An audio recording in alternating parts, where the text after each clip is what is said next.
আজকে আমি কিছু কথা আপনাদের সাথে শেয়ার করছি, কারণ এই কথাটা সবার ভিতরেই আছে, সবার সাথেই হয়, তাই একটু মন দিয়ে শুনবেন। তো দেখা যায় কি, আপনাদের যে কোনো মহিলাদের, আমার মা বোনদের সবার কথাই বলছি, কারণ স্বামীর ইনকাম ভালো না হয়, দেখা যায় কেউ কোনো মূল্য দেয় না। টাকা পয়সা যখন দেখা যাবে স্বামীর আছে বেশি, তখন দেখা যায় শ্বশুরবাড়ির মানুষে অনেক মূল্য দেয়, তাদের ভাবি ভাবি ছাড়া কিছুই বোঝে না। তারপর দেখা যায় যে দেবর ননদ সবাই ভালোবাসে, কারণ ওই যে ভাইয়ের টাকা আছে তাই। আর টাকা না থাকলে তখন দেখা যায় ভাবিকে ভাই ওই দিকটা মানে কোনো কেয়ার করে না। তারপর শ্বশুরবাড়ির মানুষও খুব ভালোবাসে। আবার দেখা যায় এই যে বাপের বাড়ি আসলে তখনও দেখা যায় আদর যত্নের আর শেষ নেই, খুব তাকে আদর যত্ন করে তার ভাবিরা রাখে।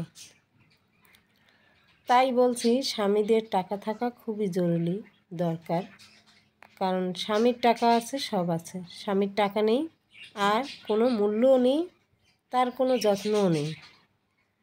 হ্যালো, আসসালামু আলাইকুম।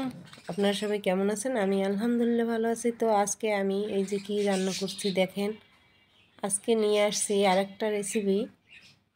যে এইটা হলো বিরিয়ানি রান্না করতেছি। তো প্রথমেই তো আমি দেখানো হয়ে গেছে, কারণ এই যে সব মশলা দিয়ে, টক দই দিয়ে, সব কিছু দিয়ে আগে মাংসটা মেখে কিছুক্ষণ রেখে দিয়েছি।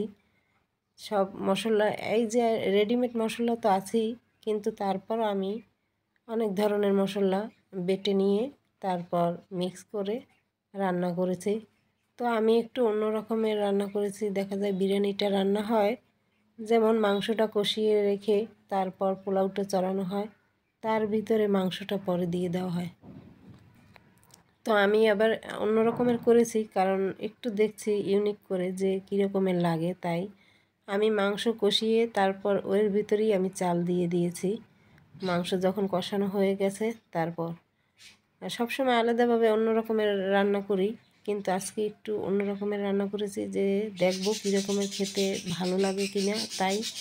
আর এইখানে তো আমি একটু পেঁয়াজ বেরেস্তা করে তারপর ওই পেঁয়াজের ভিতরে একটু গুঁড়ো দুধ দিয়েছি, তারপর একটু চিনি দিয়েছি, এই সবগুলো দিয়ে তারপর আমি একটু ডলে গুঁড়ো গুঁড়ো করে নিয়েছি। তারপর এই বিরিয়ানির উপরে দিয়ে সুন্দর উপরে ছিটিয়ে দিয়েছি, কারণ এইভাবে দিয়ে খেতে খুব ভালো লাগে। তবে কাঁচামরিচটা আমার একটু দিতে লেট হয়ে গেছে, কারণ মনে ছিল না, তাই তাতেও সমস্যা নেই, কারণ ওইটা একটু ফ্লেভার লাগবে, তার জন্য ওইটা দিয়ে ঢেকে দিয়েছি।